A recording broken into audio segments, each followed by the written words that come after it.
Hey everybody, I've been watching all these videos that say you should start your YouTube channel now.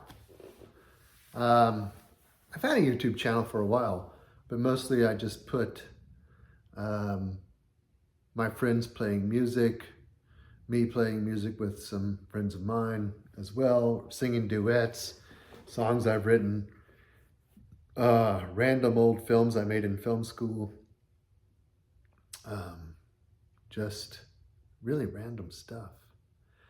Uh, but I haven't ever just started my own channel with my own self and my own content.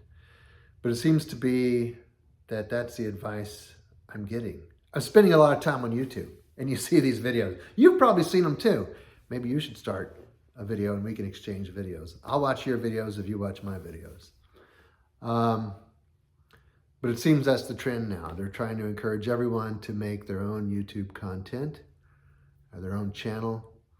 So this is my first video featuring me, just telling you what's going on. So I'm 53 years old. I live in Florida, in the United States. And I've been a video producer for about 30 years. I went to film school a long time ago. And I went to film school because I dreamed of being a filmmaker. You know, I wanted to write and direct films. I love movies. I love movies from my earliest days as a kid. I loved when movies would come on TV. The Wizard of Oz would come on at Thanksgiving back in those days. It was always exciting and fascinating. I loved going to the movies with my family when I was a kid. That would be in the 1970s. Star Wars, Rocky, The Incredible Shrinking Woman, Oh God, I remember watching those movies as a kid. And then, you know, as a classic Gen X 80s teenager, so grew up watching all the great 80s films. You know, all the Star Wars trilogies, the Indiana Jones, Steven Spielberg stuff, E.T., Poltergeist, tons of great 80s movies, Back to the Future, when they started the Batman stuff up again, when that came out. So many great films and so much fun going to the movies as a kid. And I love being in theater and acting and just horsing around with my friends and joking with each other. So I applied to film school and I got accepted to Florida State's film school. I was part of the second class to go through there. It's quite an accomplished program these days. When I went there, as I mentioned, we were only the second class. I started in the fall of 1990. And we worked out of the basement of the old communications building there, using old equipment that had been begged and borrowed and maybe even stolen from around town. They had a public TV station, and it's still there, public TV and radio station in Florida State called WFSU. And a lot of their old 16 millimeter equipment was donated to us, so that's what we worked on. Old CP16 sync sound cameras. We may have only had one. But we also worked with old Bolex cameras, which were wind-up cameras. You can still find them, or 16 millimeter cameras. And we used Nagra recorders, which is the old school analog recorders. We learned to edit on the old editing machines, Moviolas. Those were sort of the American, not great flatbed editing machines. They had a mind of their own. They could take off on you. We did have one or two Steenbeck editing machines. These were German flatbed editing machines. And they were the prized tools for editing. If you could book time on those, it was well worth it. They wouldn't take your fingers off. But I loved film school. I loved being part of my class. We had about 18 people in it. I loved writing, directing, acting, editing, shooting, every part of it. It was a wonderful creative process. and got to make some lifelong friends there. Um, I, I'm still friends with them. My life still is not over yet, and we're still friends with many of my classmates. As I mentioned, there's only 18 of us in my class, and then we had classes just below us and above us, and many of us are still in touch today. So I love that. And after film school, I went into doing, um, well, in those days, if you wanted to get into film, if you wanted to write and direct like I did, um, you didn't really go to Hollywood, because Hollywood's where you went if you worked in the trades and you wanted to um, be a grip or an electrician. You could go there, you could get in a union and have a fine career, and there's nothing wrong with that. It's just not what I thought I wanted to do at the time. So in the 90s, the path to becoming a director, writer-director, was to write and direct and make your own stuff, and do it on a small scale. And if it got successful, you could go and hopefully get some recognition from one of your films at a festival, and you might get an agent and a deal, a 3-picture deal from a studio or something like that.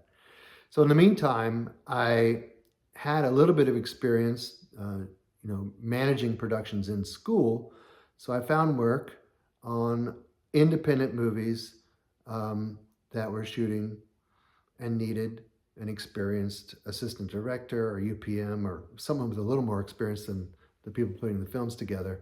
First film I worked on, I found the job listing on AOL, America Online, on a message board, and they were shooting an indie film up in Middleborough, Massachusetts, and the film was called Apocalypse Bop.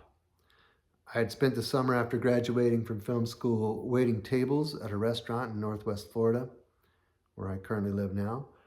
And I was getting kind of depressed. Things were not moving quickly enough for me. I had the itch to go and make films. I got on that AOL message board and found something about indie films, a message board, and that they were looking for some experienced crew on this film. So I believe they paid me $400 for the whole job. But it wasn't about the money for me then. And frankly, that was about as much as I made all summer waiting tables. It was about getting some experience and getting on set. And so I drove my little Honda CRX up to Massachusetts from Florida and met up with this ragtag group of very earnest and enthusiastic filmmakers. A young man named Andrew Osborne had written the film. He had spent a little time in Hollywood working at a indie horror film company called Trauma Films. I believe he might have worked on a film called Sergeant Kabuki Man. And Andrew wrote this film. It was called Apocalypse Bop. And when I arrived, the whole town had kicked in. Andrew grew up in that town, and they were treating it like a small town theater project. Everybody kind of pitched in. And but Andrew had never really directed or written a movie before, and I don't know if he had, as I mentioned, he interned at Trauma and stuff. I'm not sure if he had worked actually on a production before. So myself and a woman named Margaret, gosh, I wish I could remember her last name. She had just finished the DGA training program, and she came on as the AD, and I was the production manager. And the two of us were really the only two people who had worked on a production at that point. Oh, I do need to back up and say, during film school, I did have the opportunity to work with Alan Arkin on an indie film that he directed, starring his son, Tony, and another actor who was a friend of Tony Arkin's named Tony Zaccaro. So they had written a film which was kind of based on Waiting for Godot. It was called Samuel Beckett is Coming Soon. And so I had an opportunity in film school to work with Alan and that crew and work as a production manager on that. movie. So I had a little bit of experience besides our student films. In any case, so when I got to Middleborough, Massachusetts, and sat down a few days before production with Andrew and Maggie and all the community that had come together and volunteering to help him out, it really became apparent pretty soon that they didn't really know what they were in for. And Maggie and I remember were both like, wow, they have no clue what they're trying to pull off here. But, we had nothing to do but get our act together. And, first things first, we had to get the script broken down. That hadn't even been done in a proper way. So we got busy doing the pre-production. Probably what should have taken months, we did in about 2 or 3 days, and kind of rewired with the lights on, as they say, on that production. But it was great fun. I loved it. I loved those people. The community really did chip in. Something very interesting, some trivia about that. We shot at a house, an old mansion, and it was a home for children with mental challenges, and they lived in residence and also went to school there. And on the staff was an actor who acted in the TV series Lost in Space. It wasn't the youngest guy, but it was his older brother. I wish I could remember the actor's name. I'll put it on screen later. But he was there on staff and kind of got a kick out of watching us work there, and we were, starstruck in our own way to know that this guy who had this famous career in television, was now hanging around set. He really wasn't too terribly interested in what we were doing and didn't interact with us a great deal, but it was a neat bit of trivia, and he was very gracious. So, but from that film, I met some great friends, and the woman who had helped Andrew produce it, she had helped him get some local funds together and help organize it. She had never produced before, but we became friends. Her name was Jerry Scher, and Jerry's daughter Amy was an actor, and she had a small role in the film Apocalypse Bop. And Jerry had written a screenplay, and so after we wrapped Apocalypse Bop, I went back to Florida and quickly got involved in another production in Orlando within the next 6 months. But after a while, I heard from Jerry Scher again. She wrote a screenplay as a vehicle for her daughter called The Runaways, and called me up and asked if I would come and production manage that movie for her. So it kind of got the ball rolling. Anyhow, that's enough for this first YouTube video, I think. That's a window into my first production that I worked on, and I'll go into more later. I don't know where this YouTube channel is going to go, but that's where I went, kind of recounting my history, where my desire to be a filmmaker started, where it went, and where I'd like to take it now. So maybe that's what this YouTube channel is going to be about. I've always wanted to get back into narrative filmmaking.